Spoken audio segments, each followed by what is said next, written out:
예, 미래 목회 전략연구소 서경원입니다. 묵상 실제의 두 번째 를 작성해 보고자 합니다.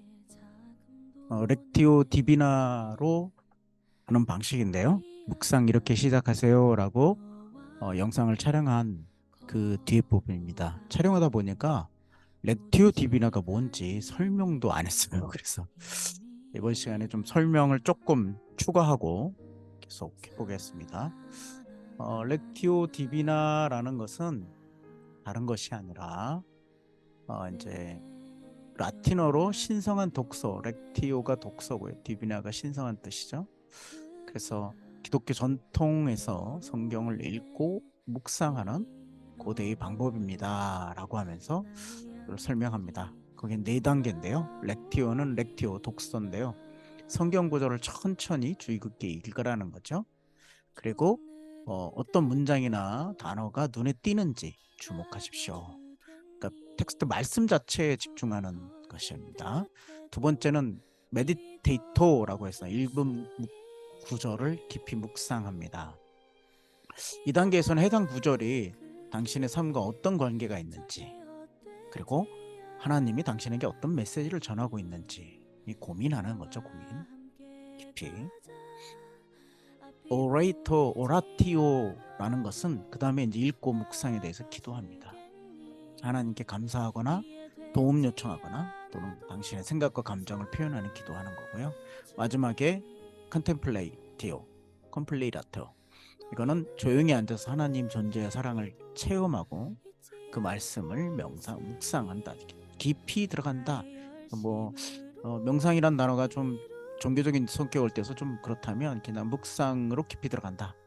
그래서 평온함과 내적 침묵, 그 하나님 관계를 하는 것입니다.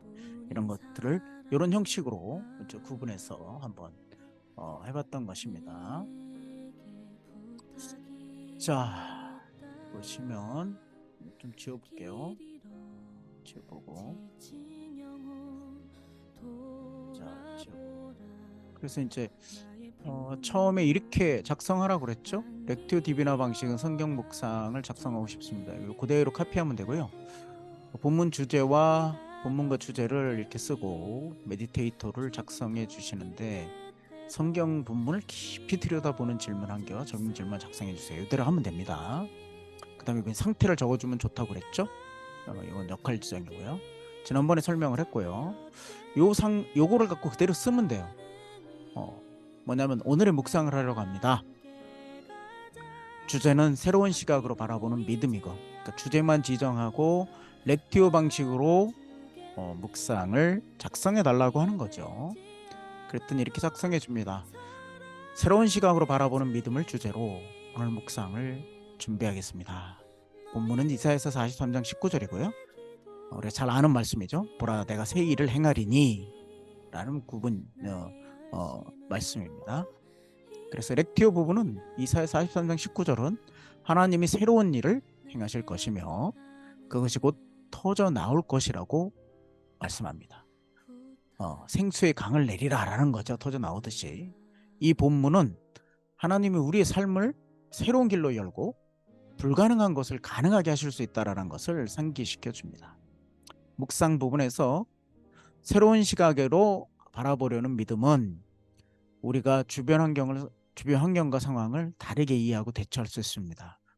어려운 곳에서 좀 더 밝은 면을 볼 수 있다 이런 것이죠. 이사야서 43장 19절에서 하나님은 광야의 길 황무지에 강을 내리신다고 약속하셨습니다. 이것은 불가능한 곳에서도 하나님은 새로운 가능성과 희망을 찾아낼 수 있다는 것을 의미한다는 것을 의미합니다. 이러한 믿음은 우리가 현재의 어려움과 고난을 극복하고 새로운 시각과 마음으로 삶을 바라볼 수 있게 도와줍니다. 이렇게 얘기해요. 그리고 나서 기도문 작성하죠. 주님 새로운 시각으로 이 세상과 제 삶을 바라볼 수 있는 믿음 주시길 간청합니다. 그래서 나서 컨템플라티오 새로운 시각을 바라보며 새로운 기망을 발견합니다. 이 부분에 시간을 좀 가지면 좋을 것 같아요. 그래서 성경을 깊이 들여다보는 질문과 적용 질문 해달라고 그랬죠. 깊이 들여다보는 질문은 하나님이 약속하신 새로운 일은 당신의 삶에서 어떤 변화를 가져올 수 있을까요? 조금 어려운 질문일 수 있겠습니다. 그래서 이 부분을 이제 적용 질문도 약간 좀 어렵게 좀 줬거든요. 새로운 시각을 바라볼 때 어떤 노력을 하고 있습니까? 뭐 이런 건데요. 그래서 아이디어를 이럴 때는 더 달라고 질문하면 좋을 것 같아요. 챗GPT의 장점은 뭐냐면 그냥 단순히 질문하고 마는 게 아니라 그런 것들에 대해서 다시 반응하고 그 반응을 물으면 챗GPT가 좋은 답변을 또한 해준다는 겁니다. 그래서 새로운 시각을 바라볼 때 구체적으로 적용해 볼 수 있는 거는 다양한 관점 탐구가 있고요. 새로운 환경 체험이 있어요.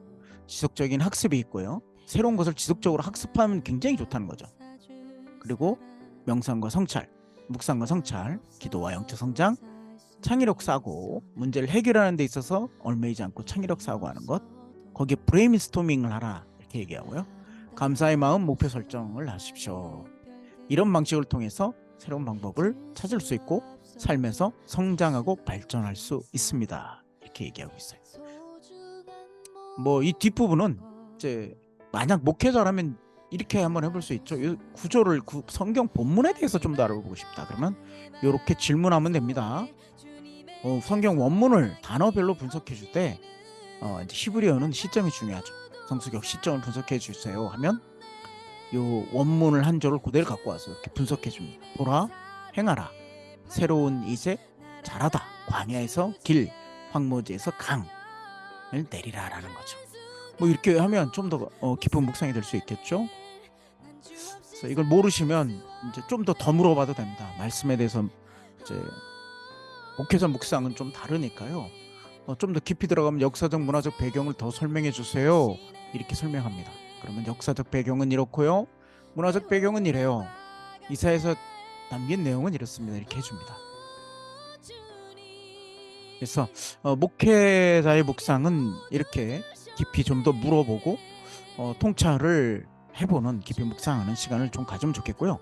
일반인들 같은 경우는 이제 적용에 좀 더 이제 초점을 맞춰서 이렇게 어떻게 쓸 수 있고 어떻게 아이디어를 가질 수 있는지 물으면 좋은 것 같아요.